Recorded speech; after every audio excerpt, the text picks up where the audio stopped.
Ahoy, ahoy, and welcome to a brand new edition of Ramble on Reactions. With me, as always, is clever Eric Muller. And that is handsome Dan Nye. And look at this guy! Hey! Hi, I'm Leisurely Jared. He's back. The man called Jared.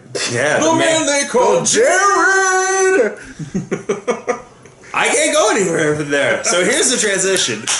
This gentleman got to see an early screening of the brand new addition to the Ghostbusters universe? I don't know, maybe. So, Ghostbusters Answer the Call. oh, okay. So tell us a little bit, give us just a brief summation of the plot. Okay, well... No spoilers. No spoilers. Basic plot is this is a brand new Ghostbusters in a brand new Ghostbusters universe.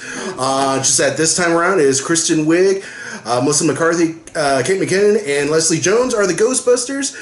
Teamed up with their dim-witted, lovely assistant, Chris Hemsworth. They are out to fight the new ghost invasion that is hitting New York. Okay, so that seems like the plot of the first Ghostbusters. Well, and the second one. And the second Ghostbusters, for that Right. matter. Except there's no river of evil. Right.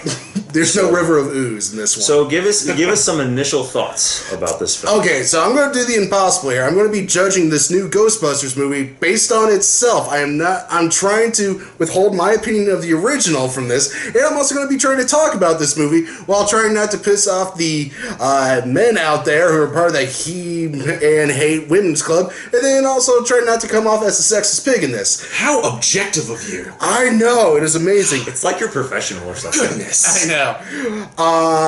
In all honesty, this movie is perfectly fine. It is a good summer film. It's not bad. It's not great. It's perfectly okay with some good parts, and there are some bad parts along with it. Okay. For example, the Ghostbusters themselves, Kristen Wiig and Melissa McCarthy are playing Kristen Wiig and Melissa McCarthy with no real character arcs and no real charisma between the two of them, which is shocking considering they're like friends and whatnot. That's unfortunate. But the best Ghostbuster is Kate McKinnon. She is fantastic. She's actually playing a character in this, and in the third act, she has a really cool action set piece, which you don't really see in a Ghostbusters film, and she like nails it. So I hope there's more action comedy in her future. And Leslie Jones, I owe you an apology. I'm sorry for thinking that you would probably be the worst Ghostbuster, because I thought you would just be yelling the whole time. She's not. She's actually playing the straight woman in this movie. Oh, nice. And she does a really good job at it, yeah. And then the main star is Chris Hemsworth. He is phenomenal at playing stupid. Like, I haven't seen someone play stupid this well since Channing Tatum in the 21 Jump Street franchise. Oh, okay, good. And I like that reference because he did. Everyone kind of expected that those franchises to be terrible and suck. Yeah. So the fact that was a good turn on it, I like where this is going. So what about the writing? What about Paul Feig? How do you think the execution was? I think his execution, directing was good, special effects were good, but it's a Paul Feig comedy, so depending on how you think about his comedy is going to be how do you think about this humor in this movie, because a lot of it is, I just noticed, like, the blocking is pretty much three people are sitting in the row and standing in the row, and they're doing improv comedy during some scenes, and that's where the humor is coming from, as opposed to like people like Kate McKinnon who's reacting to things. Same thing with Chris Hemsworth, who's actually acting, and he's delivering really funny lines and with good material. So it's uneven in terms of the writing, and there's that, which leads to the pacing issues, which I thought this film had. Go ahead. Sorry, it sounds to me like you're saying that the weakest piece of this Ghostbusters puzzle is Paul Feig. Yeah. The guy. Yeah.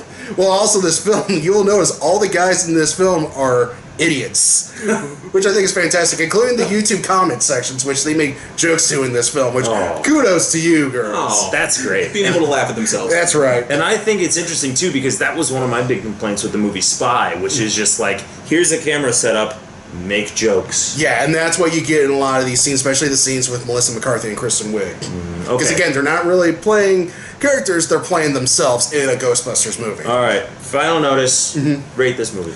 I give this a B-. And the main reason I'm giving it a B- is really the post-credit scene is what the movie should have been. Because, in my opinion, this movie shouldn't have been a complete reboot. It should have been a continuation.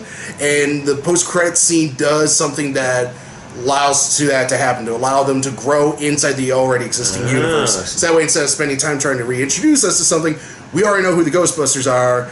Let us experience the new Ghostbusters. That gets me a little more excited. What are your thoughts now, Jared? Are you going to go see this? I don't know. I've had enough average movies in my history. In your summer? Yeah, and my summer's been filled with plenty of average. I was really hoping that this movie was going to be something that, oh man, everything was wrong. Everything we heard was wrong. They totally knocked it out of the park. It's a skyrocketing success. For the most part, everything that was coming out beforehand was wrong, but I mean, the critics are right because it is actually certified rotten right now on RottenTomatoes.com, so that means it's worth seeing. Right. Yeah. Well, if it comes up, I'll probably watch it. Will I go out of my way to go to the theaters? AMC usually has good matinee time and pricing. I'm thinking a home stream, maybe a Vudu, a Redbox. Or that. But I'm probably still going to go see it in theaters. But yeah, I think that wraps up this edition of Ramble on Reactions.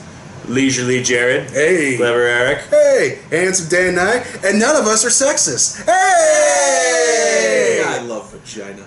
I think we all do. Ahoy, ahoy. My mom's going to see this. Ramble on.